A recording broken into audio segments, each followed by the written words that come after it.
Өглөөний мэнд. Сайхан амслаа.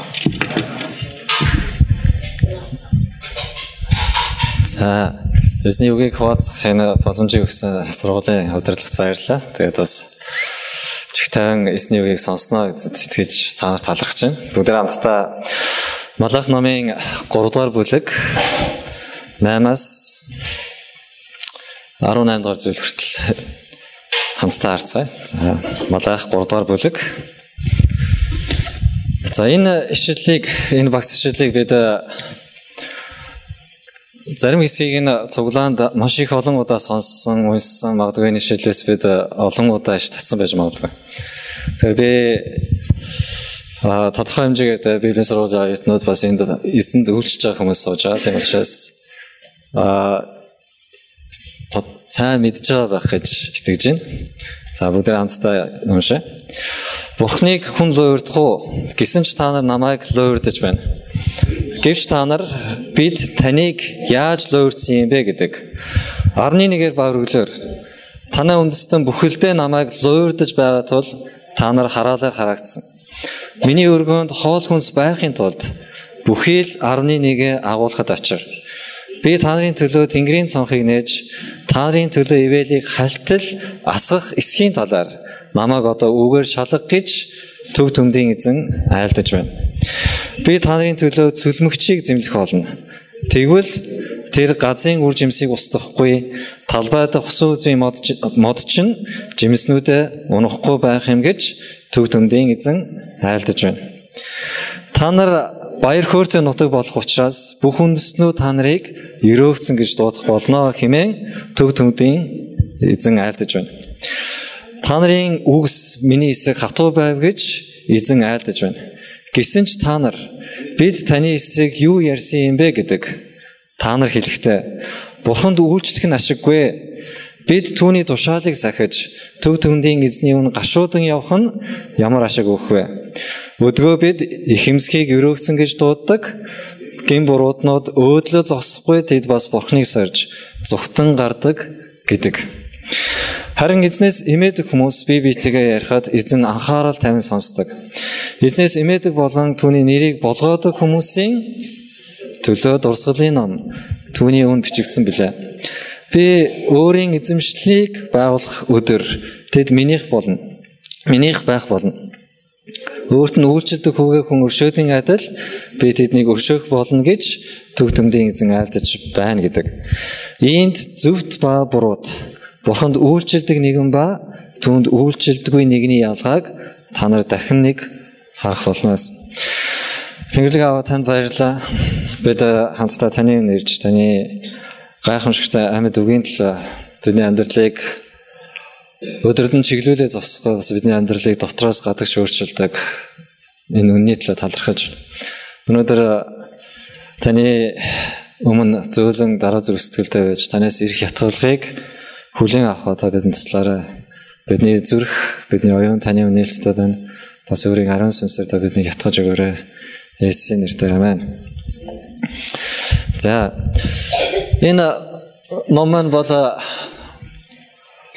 хуучин гэрээний хамгийн сүүлийн иш үзүүлэгчдийн нэг болох Малах гэдэг иш үзүүлэгчийн үлдээсэн ном байна. Та бүхэн сайн мэдж байгаа. Яг үүнээс хойш эзэн бурхан бараг 400 гаруй жил чимээгүй байсан. Үүнийг нь бид чимээгүй гэж хэлдэг. Энэ хугацаанд маш их олон чухал зүйл болж өнгөрсөн баг 400 гаруй жилийн хугацаанд. Тэгвэл та төсөөлөд үзтээ. Эрт үед иш үзүүлэгчдээр дамжуулан бурхан ярьдаг байсан гэж хэлсэн. Харин одоо өөрийнхөө Христийн дотор ярьж байгаа гэсэн. Гэтэл Израилийн түүхэнд 400 орчим жил чимээгүй байсан нэг цаг хугацаа байт. За, та дотроо төсөөлөд үзээрэй. Бурхан яагаад чимээгүй байв гэдэг олон шалтгааныг бид ярьж болох. Манай эртний 516 юм уу 15 оны үед Иерусалимын сүм буюу дугуун дахин сэргээгдсэнийг бид түүгээс хардаг. Энэ нь хайр нутагт цөлөгдсөн байсан израильчуудаас үлдгэсэн иргэн өөрсдийн төрлөх нутагтаа ирж зөвхөн сууршаа зогсохгүй бас өөрсдийн итгэл үнэмшлийг дахин шинээр сэргээж байгаатай адил үйл болж. Манай эртний 457-аас 450 оны хооронд эргэж ирсэн Израильчууд Эзрагийн удирдлагаар хуулийг дахин сэргээж зааж байгаатлаа бид нар бас уншиж. Нехмая Персийн хаан тусаас 2 дахь удаага Иерусалимд ирэхдээ дахилчид болон ард болон итгэлээсээ эргэсэн байхыг олж харсан талаар бид түүний номноос уншиж түүний нэр нэрлэгдсэн номоос засан залруулж байгаа. Өөрөөр хэлбэл Малах ном маань манайрны 420-аас 430 оны 420 оны хооронд өгөгдсөн иш үзүүлэлгээ тооцохоор бид юу анзаарж байгаа гэхээр цөлгөөс эргэж ирснээс хойш нэг удаагүй байх цаг үед Израильчууд хэрхэн өөрсдийн итгэл үнэмшлийг сэргээх гэж оролдсон боловч харин Малахын цаг үед тэр нь хэр амжилттай байсан, хэр бүтснийг бидний одоо энэ ишлэлүүдээс уншиж байгаа. Тэгэхээр энэ номд маш их олон чухал зүйлс бай. Малах гэдэг маань миний илч гэсэн утгатай. Эзэн өөрийнхөө илчээр дамжуулаад тухайн цаг үед тухайн үеийн хүмүүст хандан үг хэлж. За их олон хаан сэдвтэй холбоотой, түүхийн цаг үетэй холбоотой би олон зүйлийг нуршлахгүйгээр нэг ийм дүгнэлтийг та нарт хуваалцдаг. Та нар өөрсдөө уншин судалж үзээд хэр төгхийг тунгааж үзээрэй. Энэ бол суурьсан үеийнхэнд хандсан эзний үг байна. Зөвлгөөс аль хэдийн эргэж ирсэн. Тэгэд аль хэдийн олон эзний хүмүүсээр дамжуулан юу зөв, юу буруу гэдгийг заалгуулсан хүмүүс. Тэгэд аль хэдийн тийм зөвхөн зөвлгөөс ирсэн юу хийж байгаа мэдхээ болчихсон тийм хүмүүс биш. Харин тэд бол аль хэдийн ирээд өөрсдийн хийх ёстой зүйл нь юу, ямар итгэл үнэмштэй байх ёстой вэ гэдгийг заалгасан хүмүүс. Харин харамсалтай нь энэ номыг унших юм бол бид эндээс тухайн үеийн Бурхны хүмүүс маань сайн ба муу, зөв ба буруу ялгаж чадах чадвар алдчихсан, тийм чадамжгүй болчихсон. Бидний хэлдгээр бол дэлхийд уусчихсан. Тухайн үеийнхнийхээ үзэл бодол, хандлага тэр хүмүүс гадна байх хүмүүс яаж амьдардаг, яг тэр амьдралын хэм маягаар амьдарч эхэлж байгаа, яг тийм зүйлийг бид анзаарч. Яг л ийм цаг үед иш үзүүлэгчээр дамжуулаад Малах тэдний итгэлийг засаж залруулахын тулд олон чухал зүйлийг хэлж. Тэгэхээр бид нэр энэ номыг анзаарах юм бол хүмүүсийн хоорондоо ярилцж байгаа. Хүмүүст нийтлэг байгаа тэр хандлагыг Бурхан өөрөө сөхөж тавиад тэгээд өөрийн хүнээр дамжуулаад тэр зүйлүүд нь хариулж байгаа. За жишээлх юм бол энэ 7 асуултыг эзэн асуусан ба энэ номын туршид. Хэн асууж байгаа вэ? Бурхан өөрөө гаргаж тавиад та нар ингэж ярьдаг. Харин би ингэж хариулна гэж хариулж. Малах 1:2 дээр та биднийг яаж хайрлсан бэ гэж та нар хоорондоо ярьдаг гэж хэлж. 1:6 дээр бид таны нэрийг яаж зэгссэн бэ гэж та нар хоорондоо ярьцдаг гэж. 1:7 дээр бид таныг яаж бодролсон бэ гэж хэлж. Энэ бол юу вэ? Хүмүүс хоорондоо яриад байгаа зүйлүүдийг Бурхан сонссон, Бурхан мэдж байгаа, сайн ажиллаж харсан тэр зүйлүүдийг ил болгож тавьж. 2:17 дээр бид яаж таныг ядраасан бэ? 3:7 дээр бид яаж эргэж ирэх юм бэ? Бид яаж буцаж тань руу ирэх юм бэ гэж хүмүүс хоорондоо ярьж. Энд нь Бурхан хариулж. За бидний унсан ишлүүдээр 2 асуулт. Эхнийх нь болохоор бид таныг яаж луурдсан юм бэ? Хүн Бурханыг луурдаж чадна гэж. Тэгээд 3:13 дээр хамгийн сүүлийн асуулт бол 7 дахь асуулт гарч ирж. Энд юу гэж хэлсэн бэ? Бид таны эсрэг юу ярьсан юм бэ гэж. Энэ асуудлуудыг хэн гаргаж тавьад байгаа вэ? Хэний ямар байдлаар гаргаж тавьж байгааг лээ? Хүмүүсийн хоорондоо ярилцж байгаа. Хүмүүсийн дотор байгаа тэр зүйлсүүдийг Бурхан мэдсэн учраас, мэдж байгаа учраас та нар ингэдэг. Та нар ийм зүйлсийг ярьдаг гэж гаргаж тавьсан. Өнөөдрийн бидний уншсан ишлэлд 2 төрлийн ятгалуу байгаа гэж би бодож байгаа учраас энэ 2 төрлийн ятгалыг хуваалцсан. Мэдээж олон зүйлийг бид эндээс гаргаж амьдралдаа хэрэгжүүлэхээр ярьж байна. Эхнийх нь Нэг бүлэг хүмүүс хандан бурхан нэг зүйлийг чухалчлан ятгаж байгаа. Тэр хүмүүс бол бурхан шудраг гэдгийг мэддэг. Бурханы нэрээс эмээдэг. Түүний нэрийг бүхнээс илүү эрхэмлдэг. Шинжилсэн энэ Библиэлд эзний нэрийг болгоодог гэж хэлсэн байна. Эзний нэрийг болгоодог хүмүүс. Энэ хүмүүсийн хувьд бурханд тийм үү? Энэ хүмүүс зөвхөн эзэн гэж биш, харин бурханы хүүхэд гэж өөрсдөө бурханы хүүхдүүд гэж тооцож эзэнд үйлчж байгаа талаар ярьж. Харин энэ хүмүүс ямар ятгалаа байгаа гэхээр бурхан шудраг учраас өөрийнхөө цаг үед өөрийн арга замаар шудраг ёсыг тогтооно гэсэн ятгал. Тийм учраас эзэнд найддаг хүмүүс тэр найдар дотроо улам батчиж эзний тайвшруулыг хүлээж.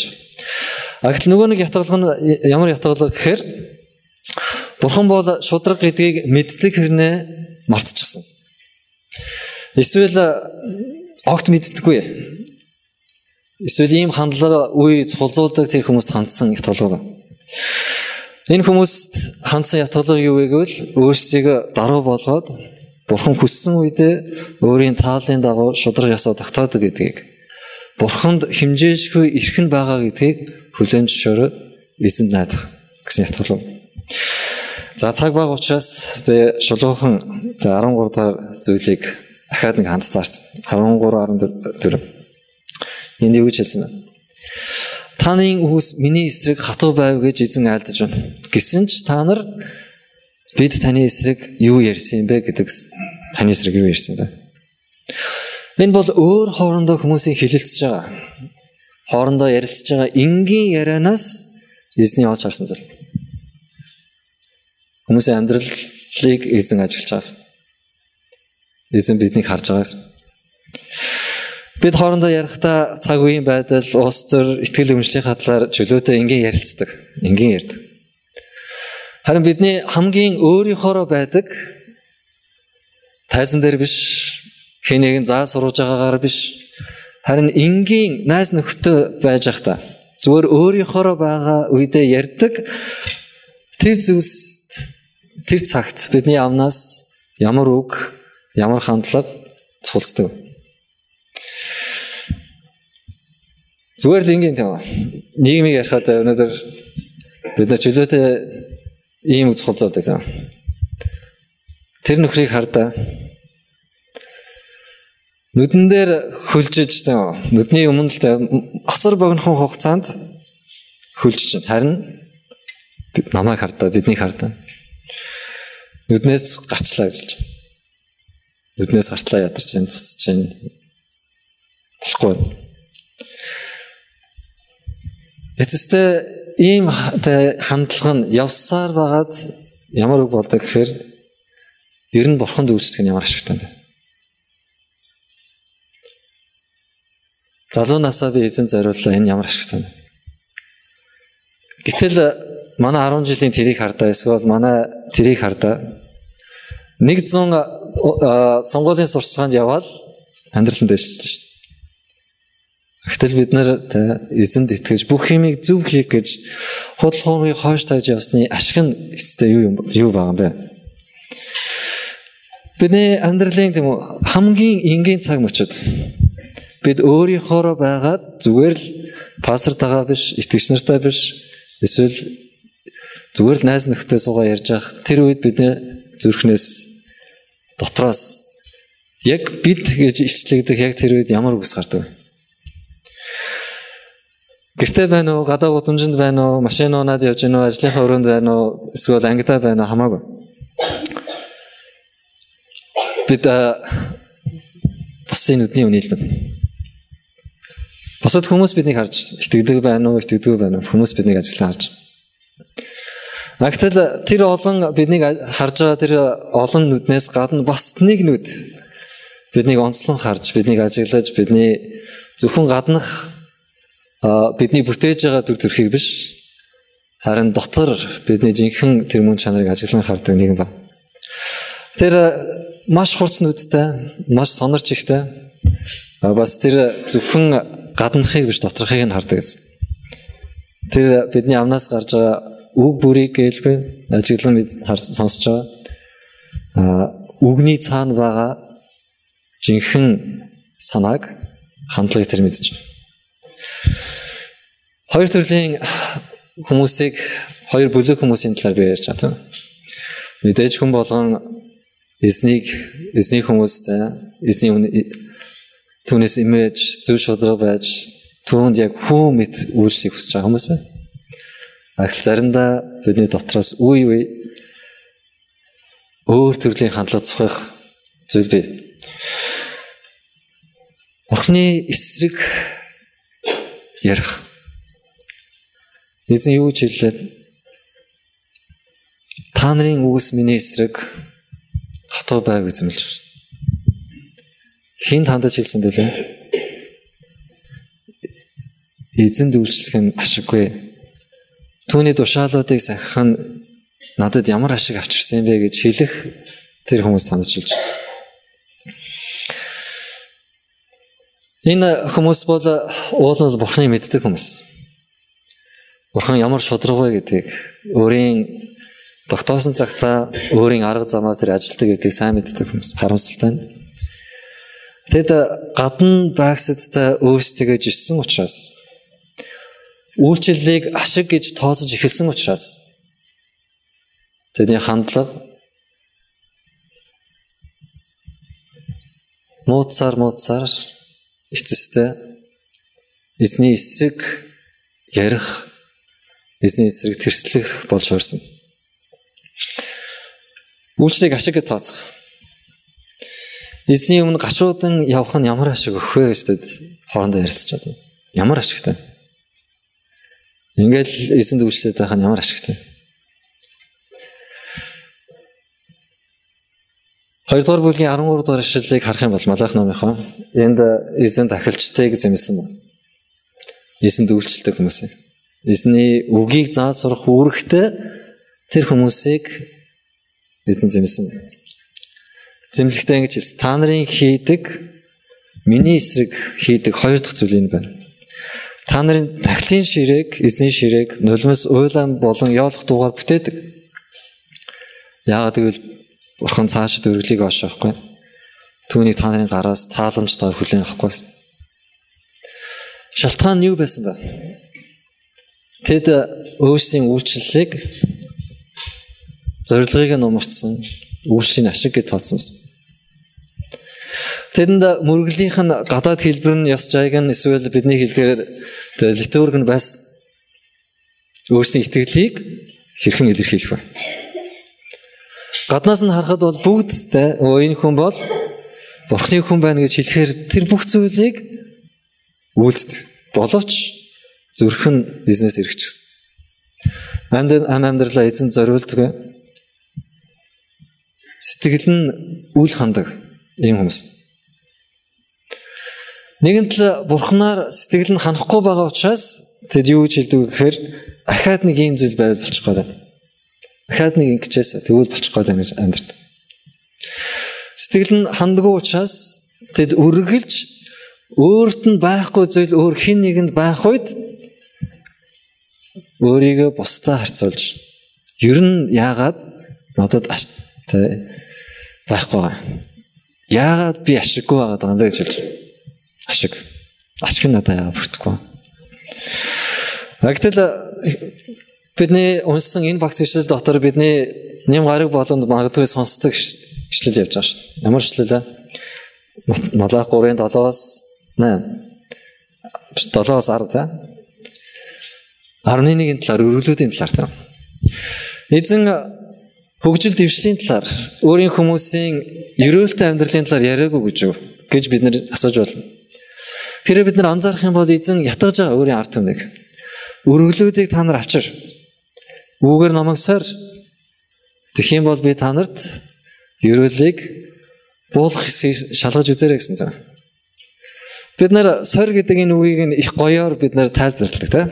Ганцхан л удаа Библиэл дээр эзэн өөрийгөө сорьё гэж хэлсэн. Энэ нь өргөлөөтэй холбоотой гэж. Агтл яг үнэндээ хам сэдвийг бид нар яриад байгаа тийм. Ямар хүмүүс хандаж, ямар хандлагатай байгаа хүмүүс хандаж эзэн ингэж хэлж байгаа вэ? Эзнийг сориход бэлэн байгаа хүмүүс. тодорхой хэмжээгээр эзнийг сориод байгаа хүмүүст хандаж эзэн энийг хэлж байгаа шин. Тэр хүмүүс хоорондоо юу гэж ярьдаг вэ? 15 дугаар эшлэлээр өдгөө бид ихэмсхийг өрөөгцөн гэж дуудана. Гин буруутнууд өөдлөө зогсохгүй тэд бас Бурхныг сорж зүхтэн гардаг. Тэд хэл ахуул өгөөл ажил нь бүтээд байна. Тэглээгээд шударгаас тогтоож байгаа хаана вэ? Тэдний амьдрал өөдлөлөө штэ гэсэн зөвхөн өнөөгийн хараагаараа юмыг дүгнж байгаа хүмүүс хандаж юу гэж хэлж байгаа? Эзэн намайг сороо гэж хэлсэн. Намайг сороо. 11 ба өргөлөөд идэг бол эзний хувьд маш чухал. Энийг би дахин хэлмээр зөвхөн пасторын үйлчлэг хийжээс учраас биш шүү дээ. Харин итгэгч хүний хувьд энэ бол миний Бурхантай харилцах харилцаа ямар байгаа вэ гэдгийг хамгийн энгийнээр шалгадаг шалгуур учраас энэ маш чухал. Хэрхэн Бурханд итгэж найдаж Бурханыг дагж байгаа гэдгийг сорж байгаа зүйл маань юу вэ? Би өөртөө байгаагаа хэрхэн захиран зарцуулж байгаа гэдэг. Өргөлүүд бол Израильчууд Бурхан руу эрхэн эргэж ирж байгаа илэрхийлж байгаа. Илэрхийл бас. Тэдний хандлага, тэдний итгэлийг, тэдний зүрх сэтгэл нь хаана байгаа вэ гэдгийг илтгэдэг чухал хэмжээр байсан. Дээжээ эзэн дөрвч. Зүгээр л 10 хуваажгаад өнөөдөр бид нар нэгийг өгдөг биш шүү дээ. 11-ийг чинь цаана утгах нь бол би хамгийн дээдийн өөрийнхөө хувьд хамгийн чухал гэж бодож байгаагаа эзэн танд өргөё гэж хэлж байгаа. Хором хүмүүс хизээж ашиг олохгүй гэж Библи ерөөсөө хэлээгүй. Хором хүмүүс л дампуурах ёстой гэж Библиэлд заадаг гэж би бодохгүй. Хүн анханаас Бурханаар бүтээгдэхдээ бүтээлч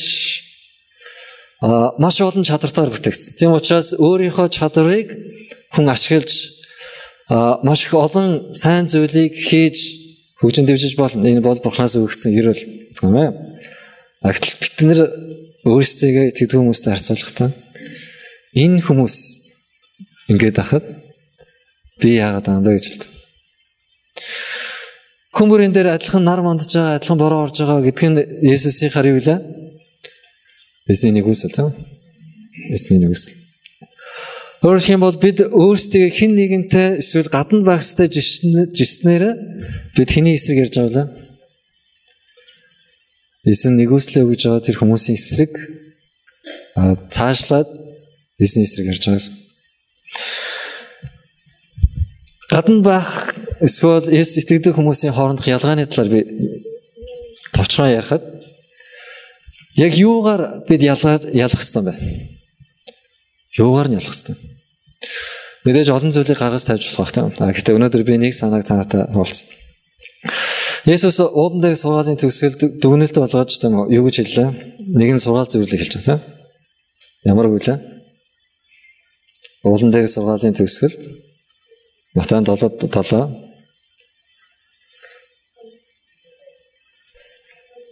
эдгээр үгсийг минь сонсоод үүний дагуу үйлддэг хүн хадан дээр байшингаа барьж байгаа ухаалаг хүнтэй зөвлөгднээс бороо асгаж үер буун салхилж байшин нүдсэн боловч нурсангүй гэсэн.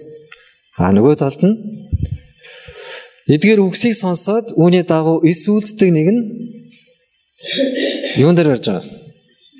Илсэн дээр байшингаа барьсан мунхаг эртээ зөвлөгднэ. Бороо орж үер буу салхилж байшин нүц харин яасан бэ? Тэр байшин нурсан эвдэрлэн насрах байлаа гэсэн.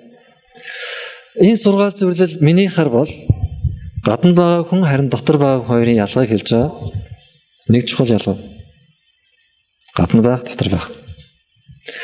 Эзэн дээр ирээд эзнийг дагж байгаа хүн хинтэй адилхан бай.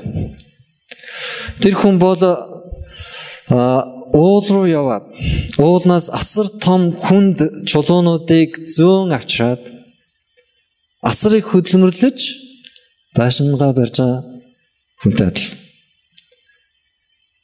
Нөгөө талд нь эзний үгийн дагуу биш амьдарч байгаа хүмүүс бол юу вэ? Тэд асар богинохон хугацаанд зүгээр л элсэн дээр шууд тоосгоо өрөөд чулуунуудаа өрөөд маш хялбар арга замаар байшин барьж байгаа хүнтэй адил. бид өнөөдрөөр хэмжихтэй яг юу гэж хэлдэг гэхээр тэр хүнийг хардаг. Нүдний өмнө асар хурдан амьдралаа босгон байгуулаад маш хурдан сүндэрлж байгаа. Амьдрал нь маш сайхан амжилттай яваад. Гаднаас нь харахад бүх зүйл болж байгаа. Гэтэл бид яаж байгаа вэ? Эзний үгийг дагах гэж маш их зүдэрч, маш их зүйлийг хийж, маш хүнд хэцүү амьдралаар амьдарч, маш их зүдэрч эцэст нь эзэн үйлчлэх нь ямар ашигтай юм бэ гэж мэдэлж. Ямар ашигтай. Гэтэл эзэн юу гэж санаж байгаа? Бороо орно. Салхилна. Яг л адилхан байшин нүдэн. Амьдрал чинь тэсч гарах уу? Нөхцөл байдал нь яг адилхан шүү дээ. Яг л адилхан бороо орсон, салхи гарсан байшин нүц. Эцсийнх нь үр дагавар нь юу вэ?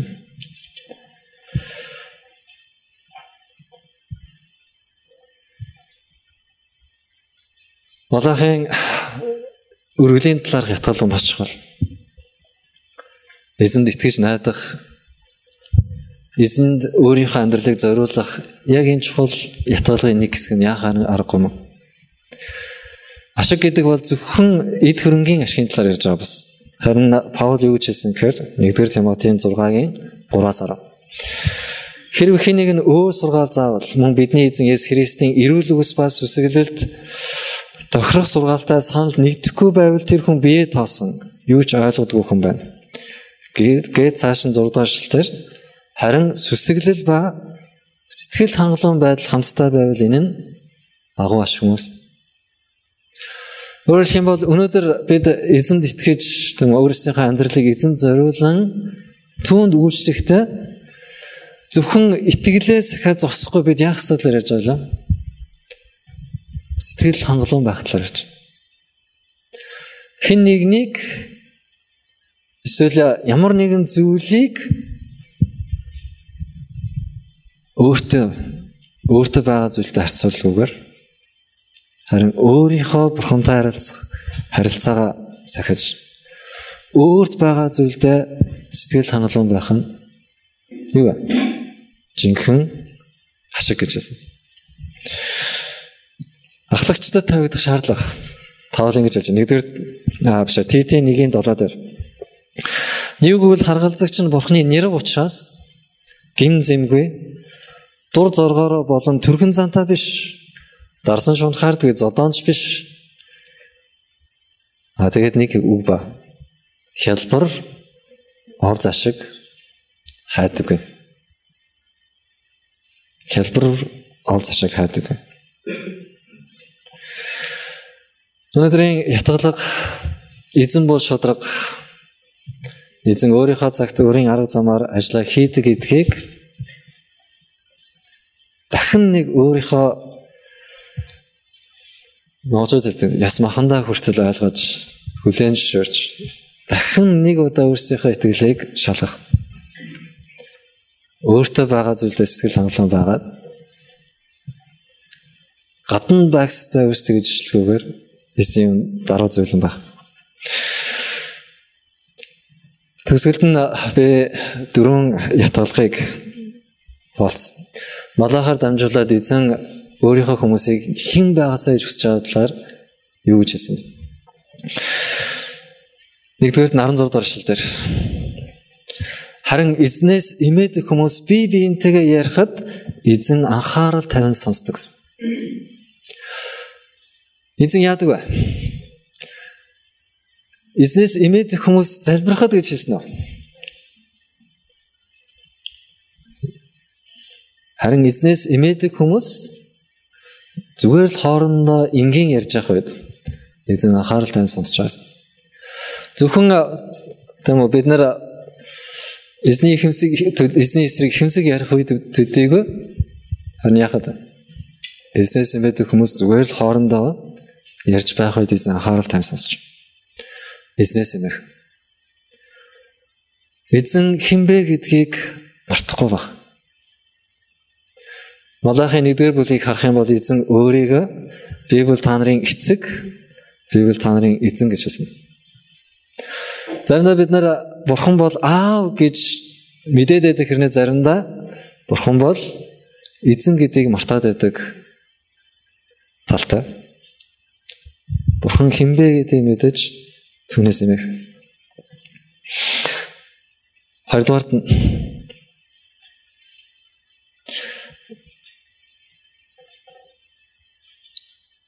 16 дахь зүйл дээр эзнээс эмээдэг болон түүний нэрийг болгоодог хүмүүсийн төлөө дурсгалын ном тэдний өмнө бичигдсэн билээ гэсэн. Эзнийг эмээх гэдэг нь юутай холбоотой? Эзний нэрийг болгоно гэж хэлсэн байна. Болгоно гэж яг юуны талаар яриад байгаа? Эзний нэрийг болгох. Эзний нэрийг бүх нэрнээс дээд нэр гэдгийг ойлгож хүлээн зөвшөөрч хүндэтгэж үнэлж бас түүнээс эмээх талаар ярьж байна. Эзний нэрийг үнэлэх талаар ярьж байна. Эзний хэн нэгний нэр гэдэг бол тухайн хүний хинбэ гэдгийг илтгэж байгаа юм. Хинбэ гэдэг. Бид эзний нэрийг болгоно гэдэг маань бид түүний хэн болохыг нь ойлгож түүний нэрийг унгаачих юмсан гэж хүсэж, түүний нэрийг муу хэлүүлчих юмсан гэж хүсэж амьдрахыг хэлж байгаа юм. Хүссэн хүсээгүй та Есүс итгэдэг учраас хэн гэж хэлэгдэж байгаа вэ? Таны огч нь бат байж болох юм. Гэхдээ таны хэн гэж дуудаад байгаа вэ? Есүсийн чимгээ. Хэн бэ? Есүс. Есүсийн учраас энэ нэрийг бид болгохдоо зөвхөн бид өөрсдөө эмээгээ зогсохгүй. Харин энэ нэрийг унгаачих юмсан гэж хүсэж. Энэ нэрийг муугаар хэлүүлчих юмсан гэж хүсэж амьдрах талаар ярьж. Бидний залбирлыг шавнарын Есүс дээр асуусан шүү дээ. Залбирахыг зааж өгөөч гэсэн. Юу гэж залбираар гэлээ? Аава яах вэ? Таны нэр муугаар дурсагдгаа гэж залбираар гэсэн.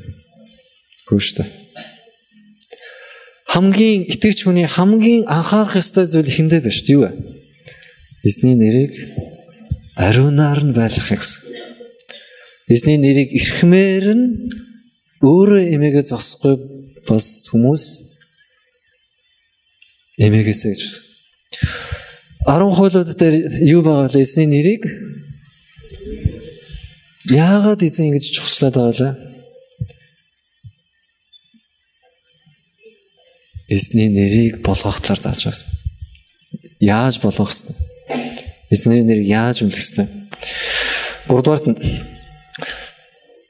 17 дугаар зүйл дээр би өөрийн эзэмшлийг байгуулах өдөр тэд минийх байх болно, өөрт нь үйлчлдэг хүүгээ хүн өршөөдийн адил би тэднийг өршөөх болно гэж эзэн альж байна. Энд харьцуулалт байна тийм үү? Өөрт нь үйлчлдэг зарцаа гэж хэлсэн үү? Үгүй. Өөрт нь үйлчлдэг хүүгээ гэж хэлсэн. Өөрөөр хэлэх юм бол бид өнөөдөр үйлчлэхдээ эзэн бурханд үйлчлэхдээ зарц мэд үйлчлэх ёсгүй гэсэн. Харин хэн байх ёстой? Түүний хүүн байх ёстой. Хүүхэд нь. За цаг бага учраас та нар энийг сайн тунгаагаараа гэж би цаашаа. 4-р нь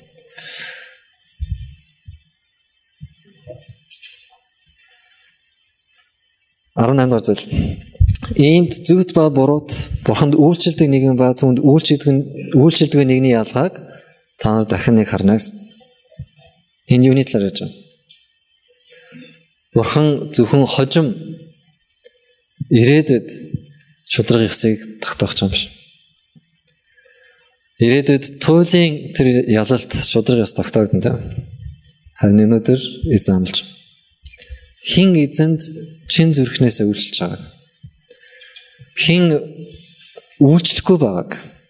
Хин зүв байгааг, хин зүвд биш байгааг ялгаж харах чадварыг би танад өгнө гэж хэлж байна. Өнөөдөр таасаа гэд чуулган доторч тэр нийгэмдч тэр юу үнэн юу зүв бай гэдг нь ялгагдгаа болж эхэлж байна. Харин өнөөдөр би танад бүхнийг хятмал. Хэрэг бид бодог бол бид эзэнд хүүн мэд үйлчилж байгаа бол эзэн бидэнд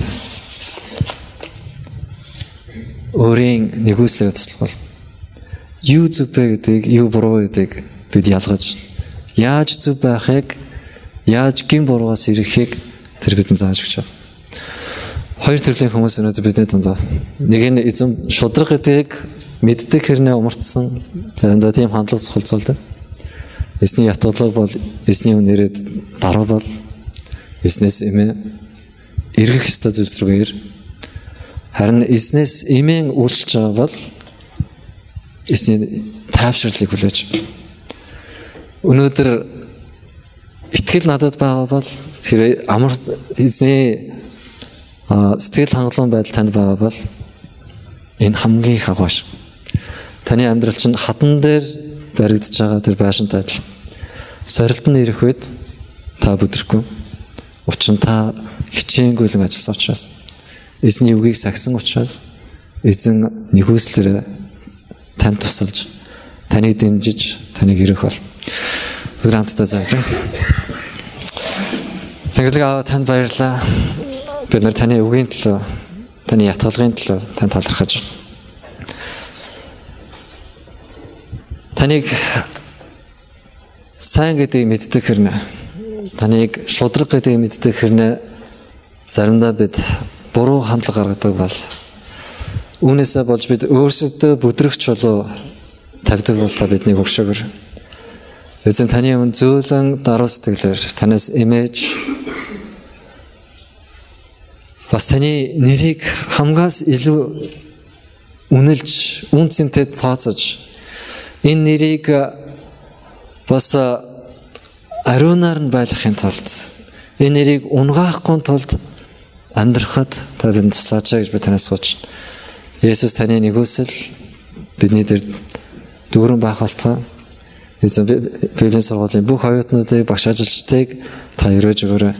Эзэн тань талархаж би таны нэрээр хамт залбирлаа.